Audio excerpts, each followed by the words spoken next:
y a mí me invitaron a participar en una mesa sobre procesos de escritura. Y eso me gustó mucho porque que uno puede invitarlo a hablar de temas o pueden invitarlo a hablar de, no sé, del país, pero cuando lo hablan, invitan a uno a hablar sobre procesos de escritura. Y si estamos hablando de novela policíaca, eso me agradó muchísimo y, digamos, la mesa estuvo bastante movida y creo que al final lo que hice fue como posicionar la novela negra mexicana en un contexto pues de vanguardia, ¿no? Con esto. Y creo que ahora los autores mexicanos de novela negra hemos conseguido matizar la literatura mexicana. Es decir, que antes era blanca, y que al menos Paco así le dice la literatura blanca, o quizá era verde o era transparente, o a lo mejor no tenía ningún color. Pero nosotros llegamos y la hemos oscurecido, es decir, hacerla un poquito negra, y no tomando en cuenta lo que está pasando alrededor, sino simplemente en lo que son las historias que estamos contando, los procesos de escritura, los compromisos que hemos adquirido con un género, ¿no? Y creo yo que empezamos por ennegrecer el corazón de la literatura mexicana contemporánea. Afortunadamente la literatura mexicana tiene como muchísimas vertientes, ¿no? Y que eso al final la vuelve más rica, pero creo que el corazón nos pertenece a nosotros en la medida que nosotros nunca rehuimos contar el país en que vivimos y contar además la época en que vivimos, el año y las ciudades que habitamos, ¿no? Entonces, creo que ahora dentro de la literatura mexicana hemos conseguido que también la negra sea como la más leída. Al menos nuestros editores es el reporte que mandan, siempre hacen tirajes muy optimistas que puedan llegar a todo el mundo y que nuestras novelas se puedan conseguir pues en todas las librerías del país, ¿no? Y también, de acuerdo a algunos amigos que tengo que son maestros en universidades mexicanas y no mexicanas, la literatura policíaca mexicana empieza a ser también bastante citada como una opción de lo que es la literatura que se está escribiendo, la literatura de representatividad, ¿no?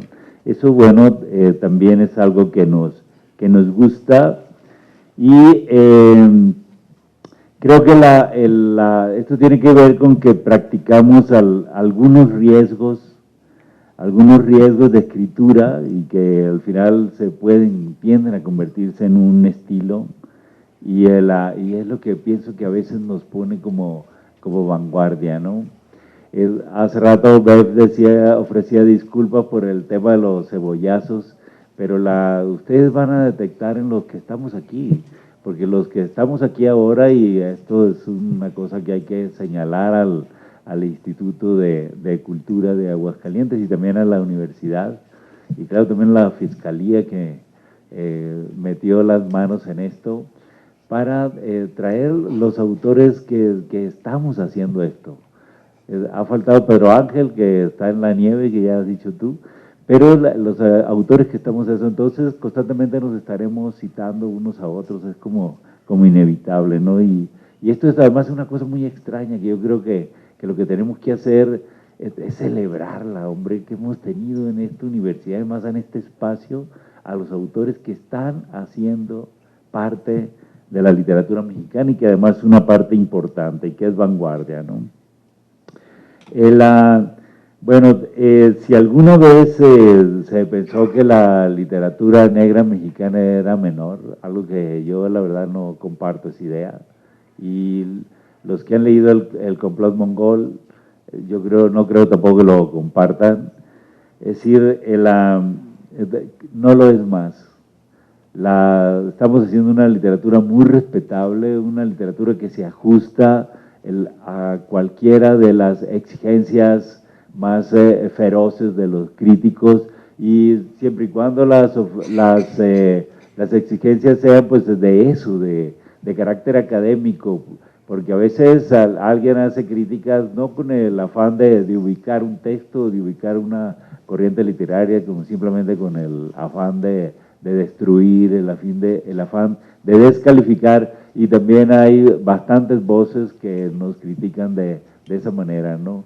Porque piensan que nosotros nos vamos a asustar, pero yo creo que los autores de literatura negra, si alguna cosa estamos acostumbrados a eso, o sea, tenemos una conciencia muy clara de que estamos haciendo una ruptura y que estamos haciendo una propuesta que dentro de la literatura mexicana no existía. La literatura policíaca mexicana es muy, muy joven, ¿sí? Probablemente nació en 1969, ¿no? Con Complot Mongol. Entonces, es una literatura propositiva, y igual todo tiene que ver cualquiera de los libros de las personas o de los autores que estamos presentes. Y también creo que algo que ha ocurrido, o al menos de que yo me acuerdo, siempre estamos haciendo mención de Rafael Bernal y del Complot Mongol. Entonces creo que ahora se han celebrado sus 100 años y también se han reeditado. El complot. Un día que tenían el proyecto de publicar, por ejemplo, Complot Mongol en España, que no lo habían publicado. Entonces que han acudido a mí para que escriba un texto, y a Yuri Herrera, o sea, hacer un texto para la edición española.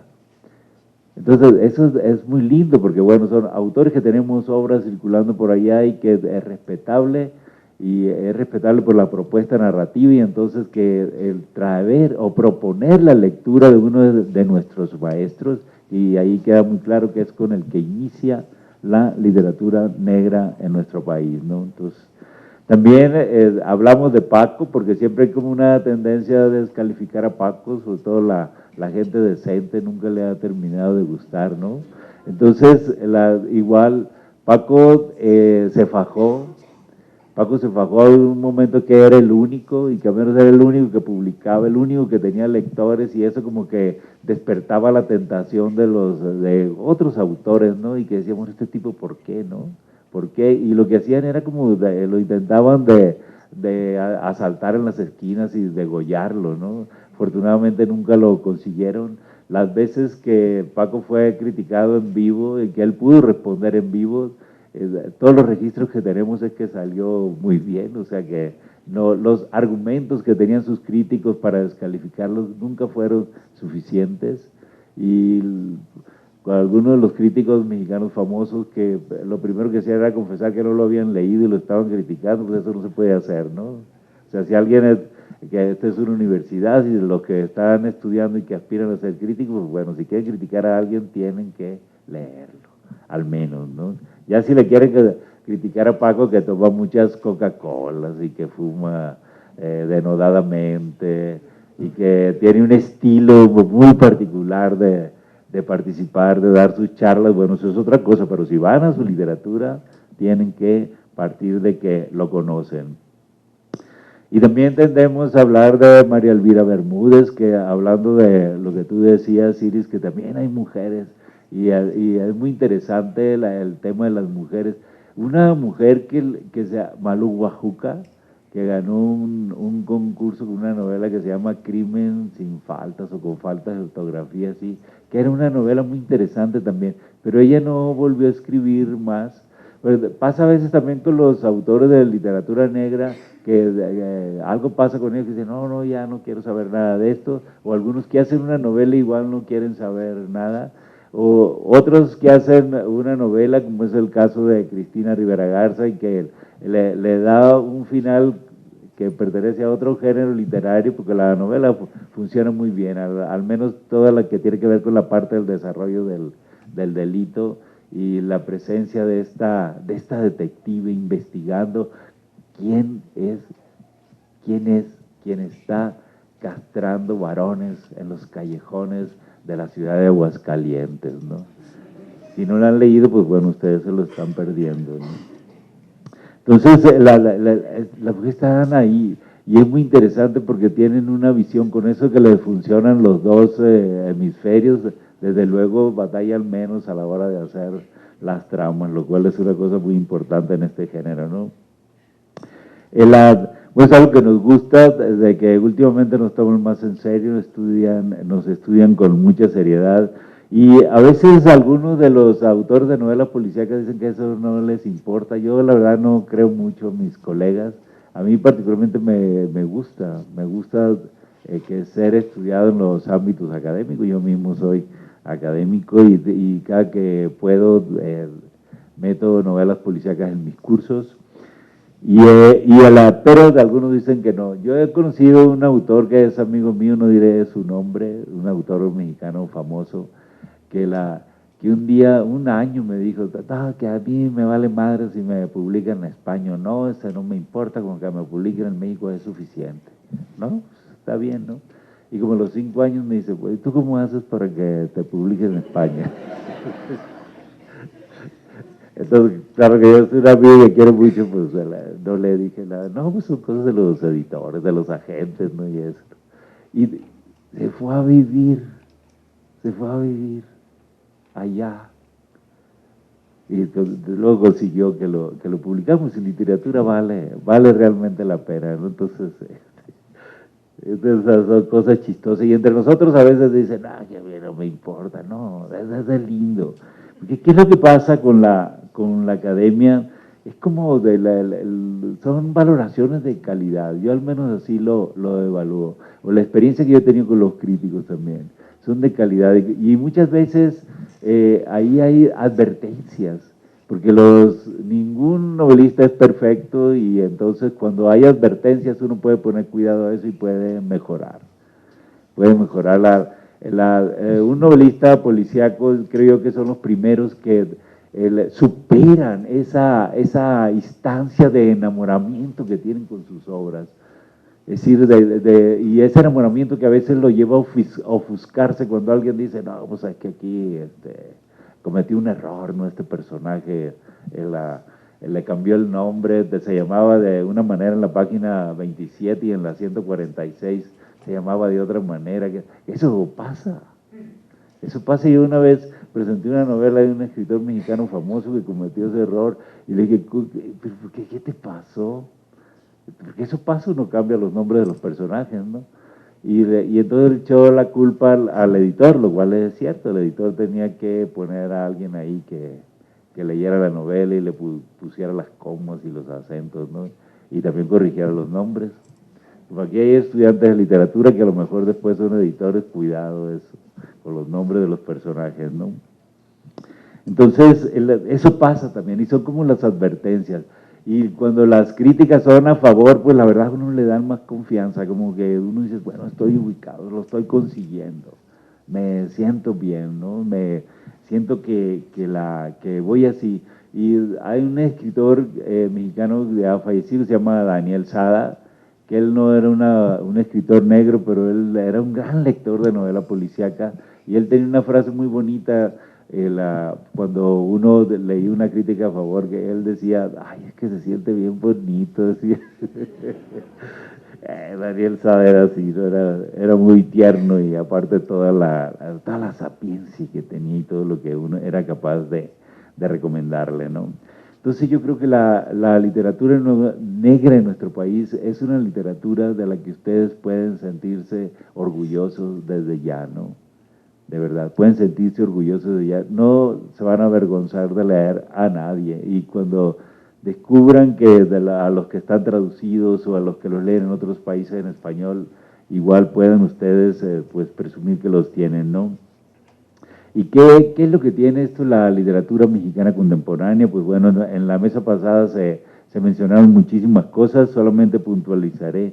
Y lo primero es que estamos contando una época, ¿sí? Estamos contando una época y quizás un poco ampliada, o sea, todo lo que pasa.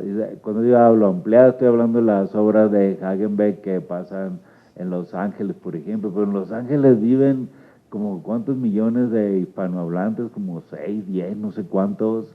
Es decir, ahí uno no tiene ningún problema para comunicarse, ¿no? De por sí en una gran cantidad de ciudades norteamericanas uno no tiene ningún problema, por eso es que nos da risa toda el candidato ese del peinado así medio loco, ¿no? Que tiene el pelo amarillo, algo así.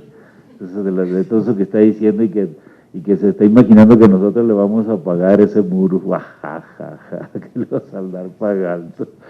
O sea que sí. Pero estamos contando esa época donde pasan unas cosas.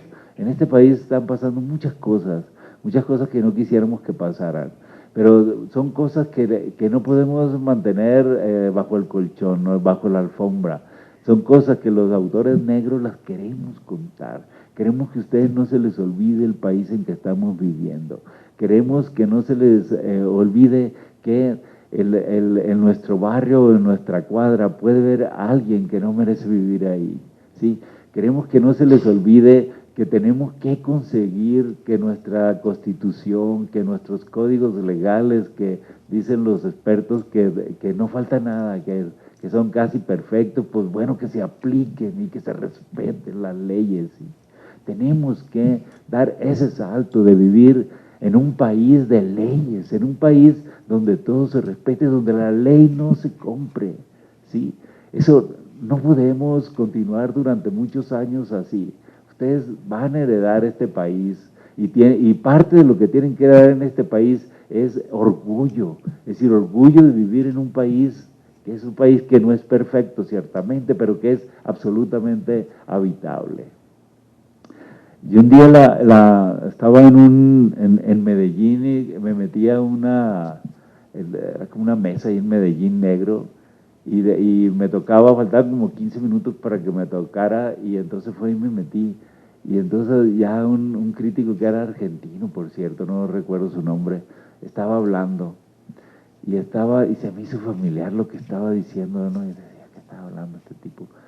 Y lo que dijo es que él estaba hablando de una de mis novelas que se llama Balas de Plata. Y lo que decía ahí en su trabajo era que en mis novelas se capturaba al culpable, pero que nunca se le aplicaba la ley. Y él exponía toda una idea por la que él pensaba que yo no hacía que a mis culpables se les aplicara la ley. Y honestamente yo no había advertido eso. Fíjense lo que es la naturaleza a veces cuando uno está creando las cosas. Y me quedé así. Después me entró mucho pudor y me escondía tras el de adelante, ¿no? Porque no me fuera a ver el Señor. Y en cuanto pude me salí hasta que entré. Pero dije, ¿qué es cierto? Y entonces lo que él me dio ahí fue como otro ojo para leer a la obra de mis colegas. Y en la obra de mis colegas pasa casi exactamente eso, es decir, no estamos planteando el castigo porque no corresponde a la realidad. ¿Sí? Se capturan, se matan o se localizan, lo que ustedes quieran, pero no se alcanza a llevar a los jueces, porque bueno, ¿qué pasa con los jueces aquí? No es una figura respetable dentro de lo que es la administración de la ley. Los ministerios públicos, casi nadie sabe para qué sirven o en qué es lo que podemos usar o cuál es su papel, digamos, entre la sociedad. Yo he ido a las oficinas que tienen ellos en Culiacán y todos son gorditos. Sí, y entonces yo les digo, soy Elmer Mendoza, soy novelista y así. Y nadie me ha leído y le quisiera preguntarle algunas cosas. ¿Y qué es lo que quiere usted saber? Bueno, en primer lugar, ¿cuál es cómo es su trabajo? ¿De qué es? A ver, no le puedo responder eso. Pero ¿por qué no? ¿Por qué no? No es un trabajo privado que yo lo hago y nunca, fui como 3 o 4 veces, nunca conseguí nada. Entonces, al final es como eso. Yo pregunté a la gente externa, ¿tú sabes cuál es el papel de los ministerios públicos? Nada, ¿no? Lo más que decían, bueno, es que aparece ahí, hace un registro del delito que se ha cometido, pero no tiene mayor importancia. Es decir, no tiene ninguna influencia. Y entonces en mi novela, pues el Ministerio Público es como un adorno cuando me acuerdo de meterlo, ¿no?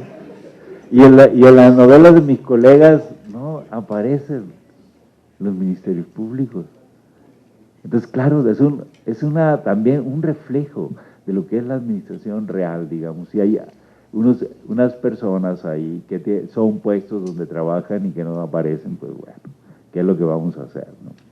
Y pues eso es lo que estamos contando el país, estamos contando esta época y también algunas épocas que tienen que ver con años pasados. Y yo la otra vez que vine recomendé Querubines en el Infierno. ¿sí? Por el tema en primer lugar, una novela muy bien escrita y el tema de los chicanos, porque toda esta zona tiene muchos migrantes, ¿sí?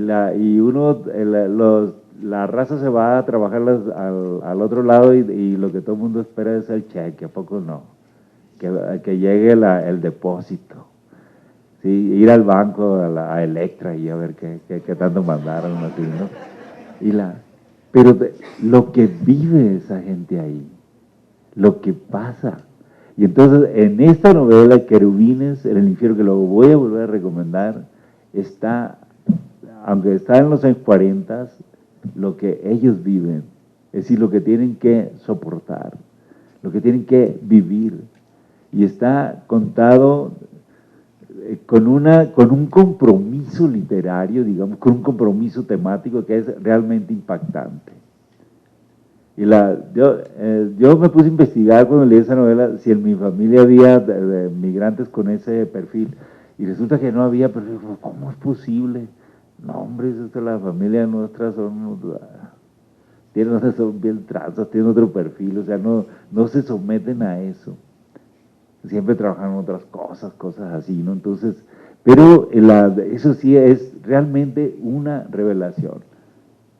Y una cosa que me gusta mucho de esta novela de Francisco, ya se lo he dicho, es la recuperación del lenguaje, porque nosotros hemos utilizado muchas palabras que son anglicismos, pero esos anglicismos han vivido un proceso, y un proceso de adaptación. En esta novela aparecen como las primeras versiones en que los chicanos utilizan esas expresiones que después traen acá, ¿no? Y a mí, bueno, con este tema de la academia y esto, que me gusta esa parte de la forma en que tenemos de hablar. Y entonces, pues yo creo que también vale la pena darse por a cuenta ahí de cómo es que se transforma nuestro lenguaje, ¿no? Y también en las novelas contemporáneas están las ciudades. Está el Acapulco de Iris, que es el Acapulco de fiestas, de borracheras, del baby ball, de los table dance, ¿sí? Y de la quebrada, donde Iris, cuando no tiene que hacer, se tira clavados ahí, ¿sí? Disfrazada, claro, ¿no? Sí. La Tijuana de Hilario, que Hilario estará mañana por acá, Tijuana es una de las ciudades mexicanas más famosas. En México hay como 3 o 4 ciudades muy famosas. Una es Ciudad Juárez por lo de los feminicidios, en la Riviera Maya, que todo el mundo pregunta que si cómo es ahí, Ciudad de México, claro, y Tijuana, la esquina de Latinoamérica. ¿Sí? Una ciudad espectacular, todo el mundo pregunta por Tijuana. Pues en las novelas de Hilario está ahí, está una Tijuana que, bueno, hay que conocer, ¿no? Imanol estrictamente no tiene una ciudad, pero tiene como una región. Uno siempre está como viendo que de las páginas se desprenden granos de arena y como atardeceres, los atardeceres del desierto, que son atardeceres muy largos, porque no hay nada que los impida, ¿no? Los soles rojos y los atardeceres muy, muy intensos, muy largos. Entonces, yo siempre experimento esa sensación. A mí me gusta mucho el desierto y he vivido bastantes experiencias en el desierto, entonces el leer a Imanol es como volver, digamos, a estar ahí en diciembre con un frío bajo cero espantoso, así, en un jeep o en una camioneta de eso cargada de marihuana. No es cierto, ¿no? No, pero así cruzando ahí, viviendo todo eso, o en el verano donde la temperatura anda por los 50, 54 grados y donde uno anda prácticamente desnudo conduciendo ahí puros fierros que truenan. Bueno, o sea, son experiencias que siento volver a eso. Pero también está toda la tipología de los delitos, sobre todo los que tienen que ver con el tratante de blancas, ¿no? Que es uno de los delitos más complicados de este país y que es más grave que el del mismo del narco, ¿no? Que es el trata de personas, y que por alguna razón sí van mucho para la frontera. Y bueno, Los Ángeles, que ya dije de Imanol, que es esas calles que tiene y que no sé, lo he ido con mi mujer a la zona donde venden telas y eso, que te das cuenta que son las calles por donde se mueve Sony, ¿cómo se llama? Sí, entonces se mueve ahí, y mi mujer comprando telas telas para un restaurante italiano, entonces tienen que ser cuadradas, ¿no? Con cuadritos rojos o azules y los otros blancos. Y yo les digo, ¿qué hacemos aquí? Si esto es el territorio de Hagenbeck, o sea, buscando eso. Entonces, eso mucho me recuerda ese asunto, ¿no? Y de luego el Culiacán del zurdo Mendieta, ¿no? Que siempre está ahí. En la novela también hacemos un registro sobre lo que comemos. Entonces, desde los tacos de Velasco Arain Chain, que come tacos de suadero, ¿no? De tinga y así los tacos más chafas, ¿no? De la cocina mexicana, hasta los tacos de carne asada que come Lizárraga. Y si ustedes no han comido tacos en una taquería de Hermosillo, es que realmente no pueden hablar demasiado sobre los tacos. Usan carne de primera, sí. Uno no puede creer cuando no vive ahí, ¿no? Entonces aparecen esos tacos ahí también. Están buenos los que comen hamburguesas, los que comen pizzas, y claro, también las cosas del mar, ¿no? Tortas, mariscos, todo eso. Pero eso es como parte de la cocina mexicana que creo que salvo los tacos, no habrá otro platillo de los que dicen que pertenece a la cocina mexicana que ha sido registrado como patrimonio de la tangible o intangible de la humanidad, algo así, ¿no? Entonces, ahí debe estar el pescado zarandeado, que es una de las comidas que le gustan al zurdo Mendieta, ¿no? Y también hablamos del vestuario. Entonces, en la novela mexicana pueden aparecer desde contemporánea, claro, de las minifaldas hasta los vestidos largos, vestidos de fiesta, los vestidos esos de pastelería que usan las quinceañeras y que, ay, ya no hagan eso con sus chicas, hombre, qué bárbaro, qué vergonzoso, mejor regálenle un viaje a Europa, algo así. Hablamos de los maquillajes y todo el tema de los maquillajes, de los cosméticos, que dicen que, un amigo mío filósofo, que tiene que ver con el cosmos, dice, con ordenar un rostro, ordenar un pelo. Sí, todo eso, todo lo que uno es ordenarlo. Entonces eso también aparece en las novelas negras, ¿no? O sea, hablamos de los autos, o sea, porque hay una diferencia entre los autos que utilizan los detectives y los autos que utilizan los delincuentes, ¿no? Al menos ustedes, yo creo que no se comprarían una Hummer ni la pintarían de color rosa, porque bueno, se pensarían bastante mal ahí, ¿no? Lo estuvieran relacionando con un jefe muy famoso que ahora está extraditado en Estados Unidos. ¿De qué más hablamos? Pues bueno, sobre todo esto del perfil de la sociedad, o sea, ¿cuál es la sociedad? ¿Con quiénes se encuentran nuestros detectives? ¿A qué sectores pertenecen los culpables? ¿Sí? Ya saben que eso desde siempre hay como una evaluación, ¿no? Y desde la literatura griega decían que la tragedia, entonces ahí los personajes trágicos pues eran los de las altas esferas del poder, pero en la comedia pues era la raza, ¿no? Los de más abajo eran los personajes. Yo creo que eso es algo que se ha roto también la literatura negra.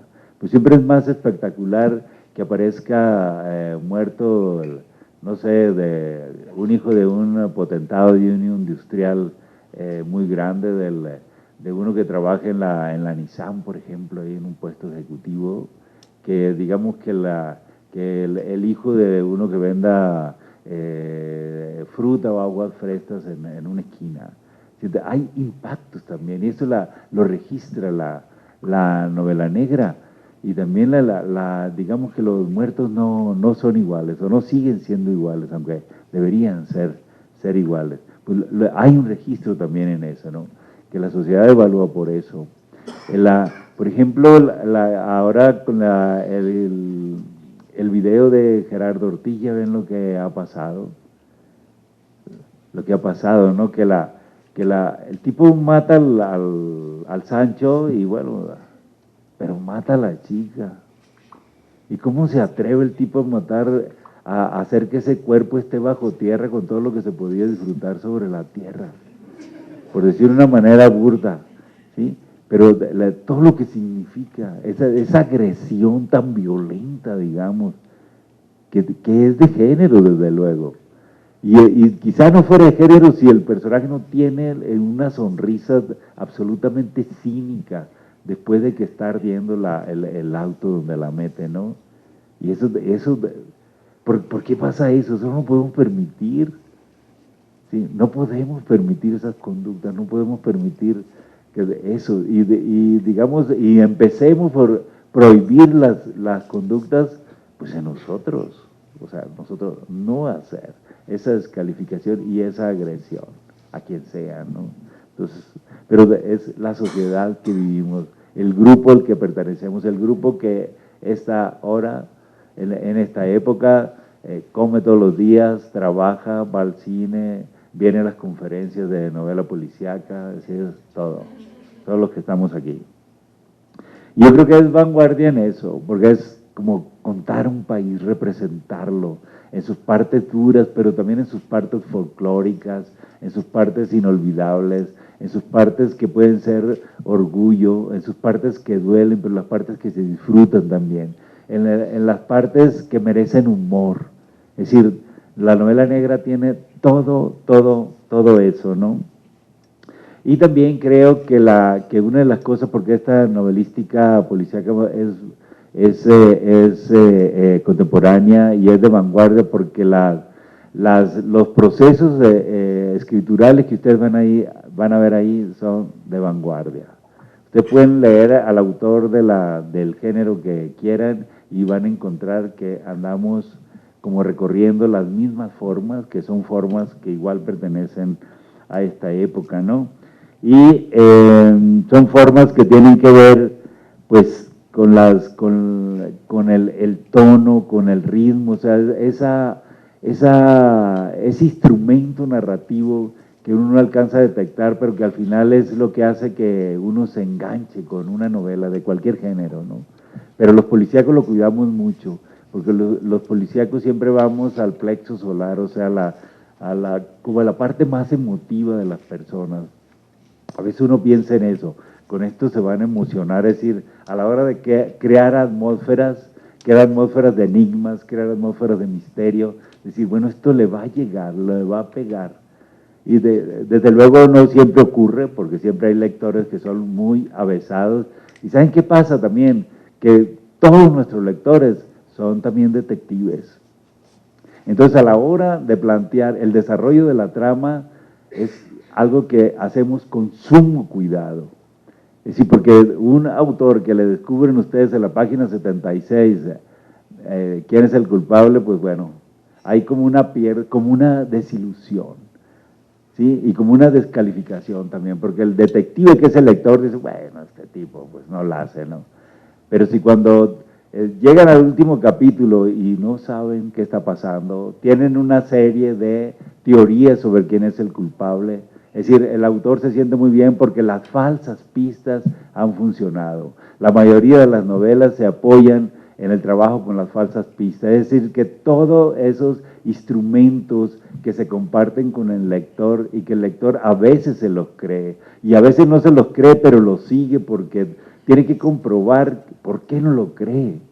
Entonces nosotros trabajamos muchísimo eso. Yo creo que eso le da el carácter muy contemporáneo a la novela negra mexicana, y las novelas que ustedes pueden pues adquirir aquí a la salida, pues van a encontrar eso.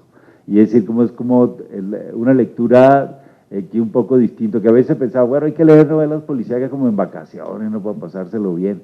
Pues no todas nuestras novelas son así, ¿sí? Son novelas que exigen, son novelas que hay que detenerse y a ver qué está pasando aquí, qué me está contando, ¿sí? Porque también hay como una voluntad de estilo, es decir, cada autor intenta establecer su personalidad narrativa, es decir, encontrar la forma personal de contar una historia, de contar un delito, porque eso sí, los delitos son los mismos. Y quizás también la estructura que tiene que ver con el desarrollo de la trama, son las mismas que se inventó de Edgar Allan Poe, o las mismas que desarrollaron Dashiell Hammett y Raymond Chandler, es decir, que nos intentaron explicar. Pero lo demás, ¿sí? La forma en que se trabaja eso, la forma en que se enriquece, es decir, es como los arreglos que hacen luego los músicos, ¿no? Entonces, eso es lo que hace a las novelas diferentes. Y los tiempos también, de cómo se van contando los delitos, cómo se hacen, se les pone velocidad a los delitos, de que van más rápido, van más lentos, y que a veces uno hay que escribir capítulos porque uno tiene miedo que su lector vaya a morir de un infarto en el capítulo 28, no. Entonces el 29 es uno de descanso, donde lo mandan a comer ahí al restaurante Mitla, ¿no? Y pide un pollo con chile, con arroz, y tráigame un café, por favor, y un agua de horchata, porque esto hay que comer bien. Y luego pide más pan, porque el pan estaba muy rico, eso es como para que descanse, pero cuando sale del Mitla, resulta que lo agarran a balazos, entonces tiene que tirarse ahí mientras los cristales están cayendo, y ahí se reanuda la acción. Es decir, esa es técnica narrativa. Es decir, porque hay toda una concepción sobre lo que son las técnicas narrativas.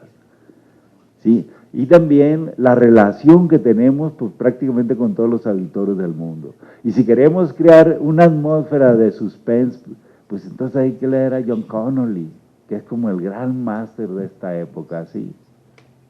¿Sí?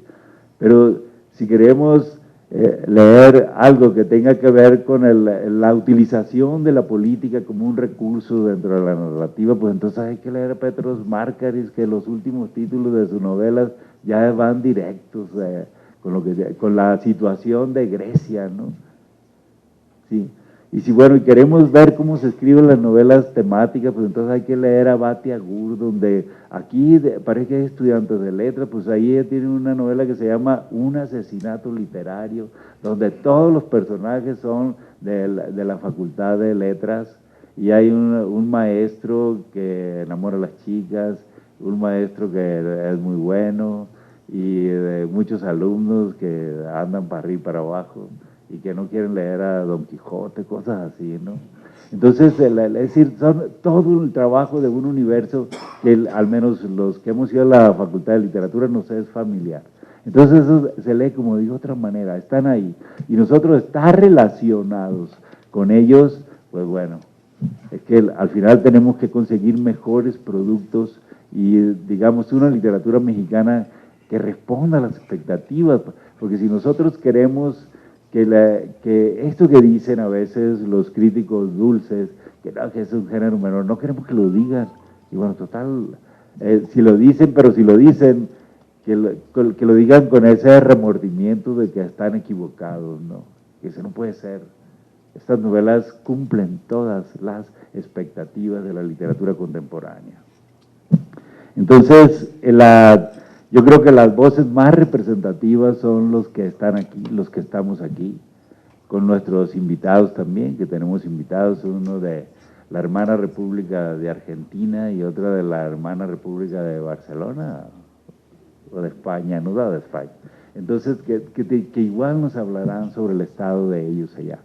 Pero nosotros, de verdad, hemos hecho una literatura para que ustedes se sientan orgullosos, y celebro muchísimo que sea en esta universidad y en esta ciudad donde iniciemos, digamos, como esta nueva etapa entre la literatura negra mexicana, porque este es el primero, ¿no?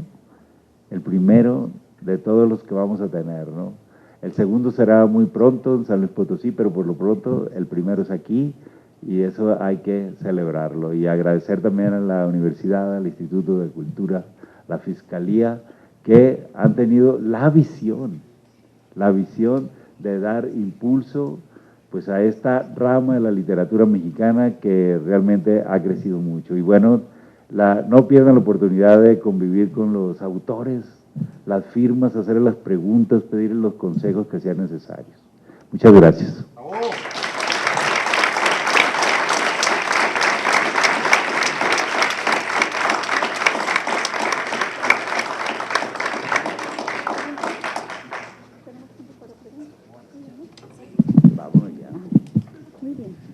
Bien, pues así hemos llegado al final de esta primera jornada de esta semana, el primer encuentro de novela negra en Aguascalientes.